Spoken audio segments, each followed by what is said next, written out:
ചെമ്പനീർ പൂവ് സീരിയലിന്റെ ഇനി വരാൻ പോകുന്ന ഒരു അടിപൊളി സൂപ്പർ അപ്കമിംഗ് എപ്പിസോഡ് റിവ്യൂ ആണ് പറയുന്നത്.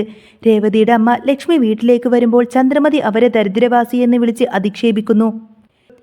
എന്നാൽ രേവതിയുടെ മരിച്ചുപോയ അച്ഛൻ വർഷങ്ങൾക്ക് മുൻപേ രേവതിയുടെ പേരിൽ എഴുതി വെച്ചിരിക്കുന്ന ആ സ്ഥലത്തിനിപ്പോൾ കോടികൾ വിലയുണ്ടെന്ന് ലക്ഷ്മി വെളിപ്പെടുത്തുന്നു. റിയൽ എസ്റ്റേറ്റുകാർ ആ സ്ഥലത്തിന് 20 കോടി രൂപയാണ് വാഗ്ദാനം ചെയ്തിരിക്കുന്നത്. രേവതിക്ക് കോടികളുടെ സമ്പാദ്യമുണ്ട് എന്നറിഞ്ഞ നിമിഷം ചന്ദ്രമതിയുടെ സ്വഭാവം പാടെ മാറി. പണത്തിൽ കണ്ണുവെച്ച് ചന്ദ്രമതിയാണെങ്കിൽ രേവതിയെയും ലക്ഷ്മിയെയും ഒരുപാടധികം സ്നേഹിക്കാനും തുടങ്ങി. പക്ഷേ ചന്ദ്രമതിയുടെ പെട്ടെന്നുള്ള ഈ ഒരു മനംമാറ്റം ചന്ദ്രമതിയെ കൊണ്ട് എത്തിക്കുന്നത് മറ്റൊരു വഴിയിലായിരിക്കും. അപ്പോൾ ട്വിസ്റ്റ് നടന്ന ഈ ഒരു എപ്പിസോഡിലേക്ക് പോകുന്നതിന് മുൻപായിട്ട് നിങ്ങൾക്ക് ഈ ഒരു ചാനൽ ഇഷ്ടമാവുകയാണെങ്കിൽ വീഡിയോക്ക് ഒരു ലൈക്കും ഹൈപ്പും തന്ന് സപ്പോർട്ട് ചെയ്യാൻ മറക്കല്ലേ കേട്ടോ. ചന്ദ്രമതിയുടെ മുഖത്ത് തീർത്ഥാടനം കഴിഞ്ഞതിൻ്റെ പുണ്യം മുഖത്ത് തെളിയേണ്ടതായിരുന്നു. പക്ഷേ ചന്ദ്രയുടെ മുഖം പതിവിലും കൂടുതൽ കാർമേഘവൃതമായിരിക്കുന്നു. യാത്രയുടെ ക്ഷീണമൊന്നുമല്ല, മറിച്ച് മനസ്സിലെ അടങ്ങാനാവാത്ത അഹന്തയും പണത്തോടുള്ള ആർത്തിയും തന്നെയായിരുന്നു കാരണം. രവീന്ദ്രനും മകൻ സച്ചിയും ആ കാര്യം എന്നോ തിരിച്ചറിഞ്ഞിരുന്നു. അന്നൊരു സാധാരണ പ്രഭാതമായി അവസാനിക്കേണ്ടതായിരുന്നു. പക്ഷേ ലക്ഷ്മിയമ്മയുടെ വരവ് ആ വീടിൻ്റെ അന്നത്തെ സമവാക്യങ്ങളെയൊക്കെ മാറ്റിമറിക്കാൻ പോവുകയായിരുന്നു. രേവതിയുടെ അമ്മ ലക്ഷ്മി ആ വീടിൻ്റെ പടി ചവിട്ടുമ്പോൾ അവരുടെ ഉള്ളം ഭയത്താൽ വിറച്ചുകൊണ്ടിരുന്നു. കൂടെ അപരിചിതരായ 2 മാന്യന്മാരും ഉണ്ടായിരുന്നു. അവരുടെ നടത്തത്തിലും ഭാവത്തിലും ഒരു തരം പരുഷമായ ഔദ്യോഗികത നിഴലിച്ചു. ഹാളിലിരിക്കുന്ന സച്ചി അമ്മയുടെ വരവ് കണ്ട് "അമ്മേ വരൂ, ഇതാരാ കൂടെ, എന്താ രാവിലെ തന്നെ?"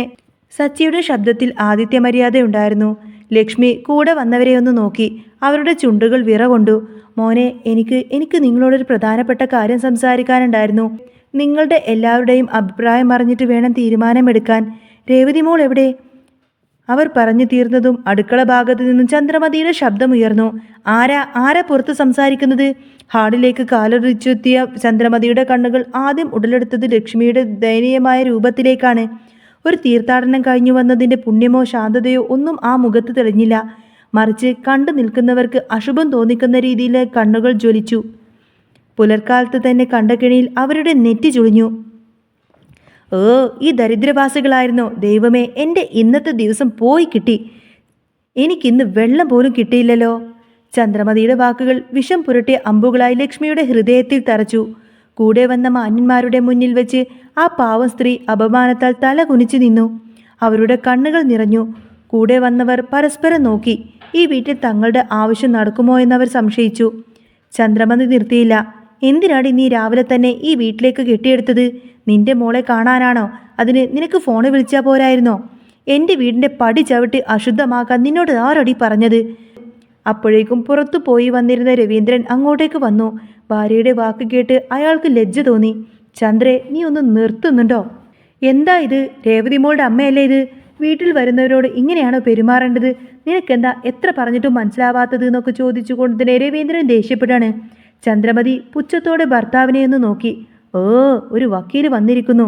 പിന്നെ ഇവർ വരുമ്പോഴേക്കും ഇവരെങ്ങ് പൂവിട്ട് പൂജിക്കണോ ഞാൻ?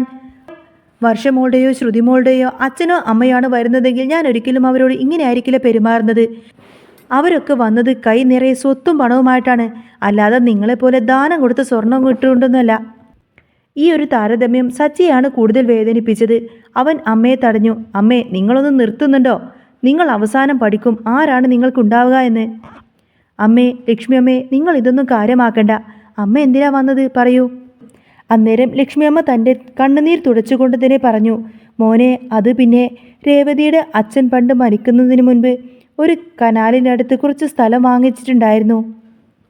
അന്നേരം ചന്ദ്രമതി പരിഹാസത്തോടെ ചോദിക്കുന്നത്, "ഓ, കാടിനകത്താണോ? എന്നിട്ടെന്താ, അവിടെ ആനയെ മേയ്ക്കാനാണോ പ്ലാന്?" എന്നാൽ ലക്ഷ്മിയമ്മ ചന്ദ്രമതിയുടെ വാക്കൊന്നും കേട്ടതായിട്ട് ഭാവിച്ചില്ല. ലക്ഷ്മിയമ്മ പറയുന്നുണ്ട്, "മോനെ, അന്ന് അത് രേവതിയുടെ പേരിലാണ് എഴുതിയത്. ഇപ്പോൾ അതിന് കോടികൾ വിലയുണ്ടെന്ന് പറഞ്ഞിട്ടാ ഇവർ വന്നിരിക്കുന്നത്." അവർ കൂടെ വന്ന ആളെ ചൂണ്ടിക്കാട്ടി. "ഇവർ റിയൽ എസ്റ്റേറ്റുകാരാണ്. അവർ ഞങ്ങളെ സമീപിച്ചിരുന്നു." ഒരു നിമിഷം ആ ഹാളിൽ സമ്പൂർണ്ണ നിശബ്ദത പരന്നു. ചന്ദ്രമതിയുടെ പരിഹാസച്ചിരി മുഖത്തു നിന്നും മാഞ്ഞു. "എന്ത് കോടികളോ?" ആ ശബ്ദം കേട്ടാണ് ശ്രുതിയും രേവതിയും അങ്ങോട്ടേക്ക് വന്നത്. അമ്മയെ കണ്ടതും രേവതി ഓടിച്ചെന്നു. ലക്ഷ്മിയമ്മ രേവതിയെ ചേർത്ത് പിടിച്ചു. "മോളെ, നിന്റെ അച്ഛൻ അന്ന് നമ്മൾ എത്ര എതിർത്തിട്ടും അച്ഛൻ വാങ്ങിയ ആ സ്ഥലമില്ലേ?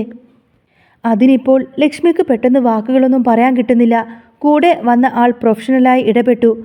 ഞങ്ങൾ ഒരു റിയൽ എസ്റ്റേറ്റ് കൺസോർഷ്യത്തിൽ നിന്നാണ് വരുന്നത്. ആ ഏരിയയിൽ ഞങ്ങൾക്കൊരു വലിയ പ്രോജക്റ്റ് പ്ലാനുണ്ട്. നിങ്ങളുടെ ആ സ്ഥലം ഞങ്ങൾക്ക് അത്യാവശ്യമാണ്. രേവതി മാഡത്തിൻ്റെ ഒപ്പാണ് ഞങ്ങൾക്ക് വേണ്ടത്. ചന്ദ്രമതി അപ്പോഴും വിശ്വസിക്കാൻ കഴിയാതെ അങ്ങനെ സ്തംഭിച്ച് നിൽക്കുമായിരുന്നു.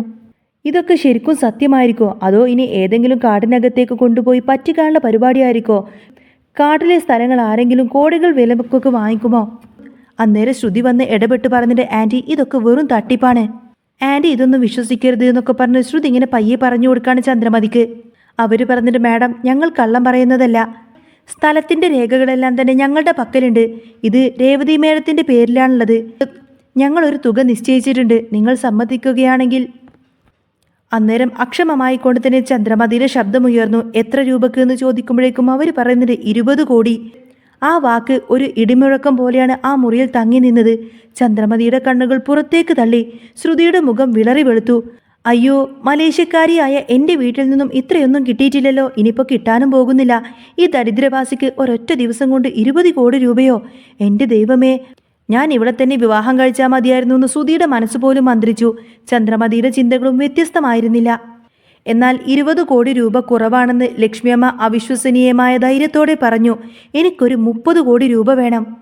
അന്നേരം രേവതി അമ്മയൊന്ന് നുള്ളി. അമ്മേ, എന്താ ഈ പറയുന്നത്?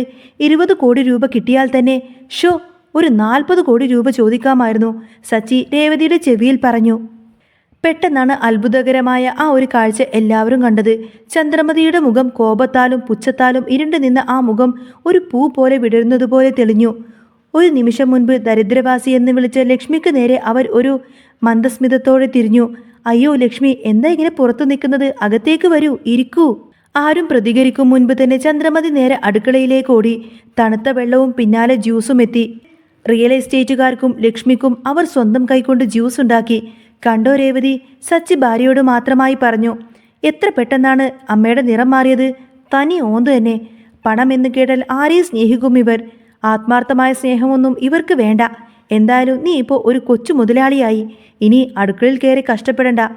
അതെല്ലാം തന്നെ അമ്മയും ശ്രുതിയും നോക്കിക്കോളും. അത്രയും പറഞ്ഞു കൊടുത്തതിന് സച്ചി പിന്നെ നേരെ തിരിയുന്നത് ശ്രുതിയുടെ നേരെയാണ്.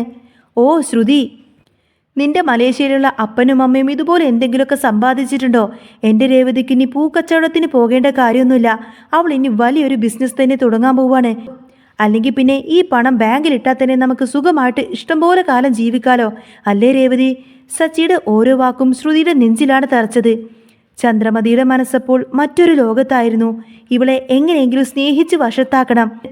അതിൽ നിന്ന് ഒരു പങ്ക് എൻ്റെ പേരിലേക്ക് മാറ്റണം. ആ ചിന്തയോടെ അവർ രേവതിയുടെ അരികിലേക്ക് ചെന്നിരുന്നു. മോളെ രേവതി, അമ്മക്ക് നിന്നോട് എന്തൊരു സ്നേഹമാണെന്നോ. ലക്ഷ്മിയമ്മയുടെ കൈ പിടിച്ച് അകത്ത് കയറ്റുന്നതും സ്നേഹത്തോടെ സംസാരിക്കുന്നതും കണ്ട ശ്രുതിക്ക് സ്വയം നിയന്ത്രിക്കാനായില്ല. എന്തൊരു ജന്മം! ആർക്ക് പണമുണ്ടോ അവരെ സ്നേഹിക്കും. ഇനി എനിക്ക് ഈ വീട്ടിൽ ഒരു സ്ഥാനവുമില്ല. എനിക്ക് ഈ വീട്ടിൽ ഒരു പട്ടിയുടെ വില പോലും കിട്ടില്ല. എല്ലാം ആ രേവതി കൊണ്ടുപോകുമെന്നൊക്കെ ചിന്തിച്ചു കൊണ്ട് ശ്രുതിക്ക് ദേഷ്യം വരികയാണ്. സച്ചി അപ്പോഴും നിർത്തിയില്ല. അവൻ അമ്മയുടെ മുഖത്ത് നോക്കി തന്നെ പറഞ്ഞു, എൻ്റെ അമ്മയാണെങ്കിലും എനിക്ക് പറയാതിരിക്കാൻ വയ്യ. നിങ്ങളൊരു വല്ലാത്ത മനുഷ്യ സ്ത്രീ തന്നെയാണ്. മനുഷ്യനെ സ്നേഹിക്കാതെ പണത്തിനെ മാത്രം സ്നേഹിക്കുന്ന നിങ്ങളൊക്കെ എന്ത് വിളിക്കണം? പക്ഷേ ചന്ദ്രമതിക്ക് അതൊന്നും തന്നെ ഒരു വിഷയമേ ആയിരുന്നില്ല. അവരുടെ മനസ്സിൽ 20 കോടിയുടെ കണ്ണുകൾ മാത്രമായിരുന്നു. അന്ന് വൈകുന്നേരം തന്നെ അതിൻ്റെ അലയൊലികൾ ആ വീട്ടിൽ ആരംഭിച്ചു. ചന്ദ്രമതി നേരെ പോയത് ശ്രുതിയുടെയും സുധിയുടെയും മുറിയിലേക്കാണ്. ഇപ്പോൾ തന്നെ നിങ്ങൾ ഈ റൂമിൽ നിന്നും ഇറങ്ങിക്കൊള്ളണം. ഇത് ഇനി മുതൽ എൻ്റെ സച്ചിയുടെയും രേവതി മോളുടെയും റൂമാണ്. അമ്മേ, എന്താ ഈ പറയണത്? ഇത്ര നാളും ഞങ്ങളല്ലേ ഇവിടെ കിടക്കാൻ നോക്കിയത് എന്നൊക്കെ പറഞ്ഞ് ശ്രുതി ഇങ്ങനെ എതിർക്കാൻ നോക്കി. ചന്ദ്രമതി ദേഷ്യം വന്നുകൊണ്ട് തന്നെ പറഞ്ഞിട്ട്, ഇനി നിങ്ങളൊരു വാക്ക് പോലും മിണ്ടരുത്. രേവതി മോൾ കോടീശ്വരി ആവാൻ പോകുന്നവളാ. അവളെ എനിക്ക് സ്നേഹിച്ചേ പറ്റൂ. നിങ്ങൾ ഏതായാലും പെട്ടെന്ന് തന്നെ ഈ മുറി മാറിക്കൊടുക്കണം. നിങ്ങൾ എവിടെ കിടന്നാലും എനിക്കൊരു കുഴപ്പമില്ല. രേവതി മോളെ ബുദ്ധിമുട്ടിക്കാൻ പറ്റില്ല. അതുകൊണ്ട് മര്യാദയ്ക്ക് ഈ റൂം മാറിക്കൊടുക്കുകയെന്നൊക്കെ പറയും. ചന്ദ്രമതിയുടെ വാക്കുകൾ കേട്ട് ശ്രുതി തറഞ്ഞു നിന്നു. ഈ തള്ളക്കിട്ട് നല്ലൊരു പണി കൊടുത്തേ പറ്റൂ, അല്ലെങ്കിൽ പിന്നെ ഇവർ ഞങ്ങളെ ഈ വീട്ടിൽ നിന്ന് പുറത്താക്കും. അതുകൊണ്ട് ആൻറ്റിക്കിട്ട് നല്ലൊരു പണി കൊടുക്കണമെന്നൊക്കെ തീരുമാനിക്കാട്ടെ ശ്രുതി. അന്നു മുതൽ ആ വീട്ടിൽ സ്നേഹത്തിന് പുതിയൊരു നിർവചനം വന്നു. അതിന് പച്ച നോട്ടിൻ്റെ നിറവും കോടികളുടെ കണക്കുമുണ്ടായിരുന്നു. ചന്ദ്രമതി തൻ്റെ സ്നേഹം വാരിക്കോരി കൊടുക്കാൻ തയ്യാറായി നിൽക്കുകയായിരുന്നു. രേവതിയെ സ്നേഹിച്ചു കൊല്ലാനും സുധിയെയും ശ്രുതിയെയും അവിടെ നിന്നും മാട്ടിപ്പായിക്കാനും. ഇനി ചന്ദ്രമതിയുടെ കളി തുടങ്ങാൻ പോകുന്നതേയുള്ളൂ. ചന്ദ്രമതി ഇനി കുറച്ചധികം എപ്പിസോഡുകൾക്ക് ശേഷം രേവതി എങ്ങനെ കൈവെള്ളയിൽ കൊണ്ടു നടക്കുന്നതും പൊന്നുപോലെ തന്നെ രേവതിയെ സ്നേഹിക്കുന്ന ഒരു അടിപൊളി സൂപ്പർ എപ്പിസോഡൊക്കെ ഇനി വരാൻ പോകുന്നുണ്ട് കേട്ടോ. അപ്പോൾ നിങ്ങൾക്ക് ഈ ഒരു ചാനൽ ഇഷ്ടമാവുകയാണെങ്കിൽ സബ്സ്ക്രൈബ് ചെയ്യാനും സപ്പോർട്ട് ചെയ്യാനൊന്നും മറക്കല്ലേ.